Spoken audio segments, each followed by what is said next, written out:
आपको रिसेंटली काफ़ी सारे एंजल्स नंबर दिख रहे हैं, 111, 444, 1111, 1212। मेरे नंबर्स भी दिख रहे हैं, बटरफ्लाइज दिख रहे हैं, शंख की ध्वनि सुनाई दे रही है।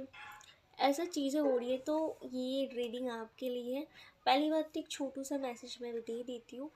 मेरी पर्सनल एक्सपीरियंस के हिसाब से लाइफ में ना, जब कुछ चीज़ें चेंज होने वाली हो, बहुत बड़ी चेंज, समझ रहे हो ना, अब सबके अपने अपने हिसाब से होगी, ठीक है।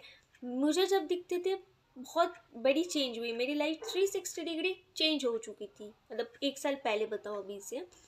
तो ऐसा होता है, डरना नहीं है। जब भी एंजल्स नंबर देखे एक चीज़ नोटिस करना, उस टाइम आप क्या सोच रहे हो, किस बारे में सोच रहे हो, किसके बारे में सोच रहे हो, क्या किसी फ्यूचर की प्लानिंग के सोच रहे हो, या किसी क्वेश्चन का आंसर ढूंढ रहे थे, उसका आंसर एंजल्स उस नंबर के थ्रू दिखा रहे हैं, है ना।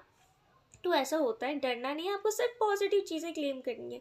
जो होगी, जो होने वाली हम तो देख नहीं सकते ना, पर हम अच्छे पॉजिटिव चीज़ें तो क्लेम कर सकते हैं, बस उतना ही करना है आपको। बस डरना नहीं है, फ्रस्ट्रेटेड नहीं होना है, मतलब ऐसा नहीं बोलना कि क्या क्या समझाना चाहते हो मुझे, समझ नहीं है। सिर्फ पॉजिटिव चीज़ें क्लेम करनी है आपने, ओके। और ज़्यादा सोचना नहीं है, ओवर थिंकिंग नहीं करना है। जो भी होगा अच्छा ही होगा, अच्छे के लिए वो तुम्हें वार्निंग दे रहा है या तुम्हें साइन दिख रहा है कि तुम सही पाथ में हो।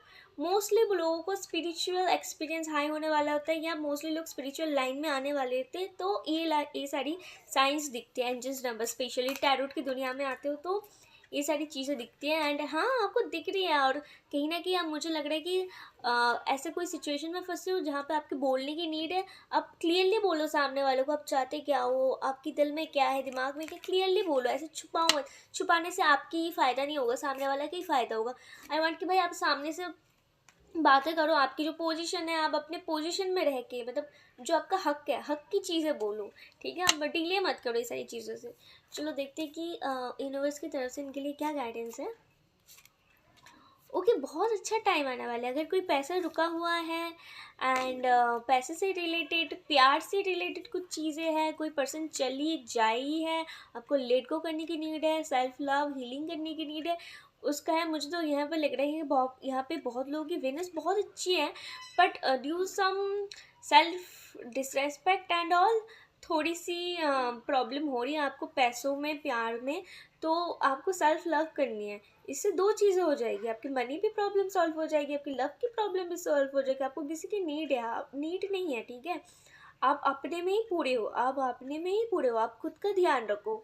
जब आप खुद का ध्यान रखते हो, अपने फ्रिक्वेंसी में रहते हो, अपने आप में रहते हो, तो आप परफेक्ट पर्सन को मैनिफेस्ट करते हो।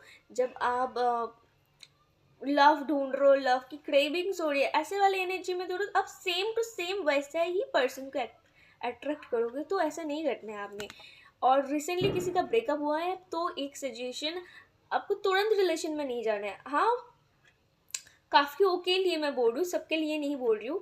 पहले खुद को हील करना है, खुद से खुद को जानना है, और मतलब अपने पे ध्यान देना है, तब जाके सोचना, ठीक है। मैं सिर्फ गाइडेंस दे रही हूँ, मैं आपको ऑर्डर नहीं कर रही हूँ। अगर आपको अच्छा लगा, आपकी मेरी बातों से कुछ सीख रहे हो, तो डू सब्सक्राइब, ओके।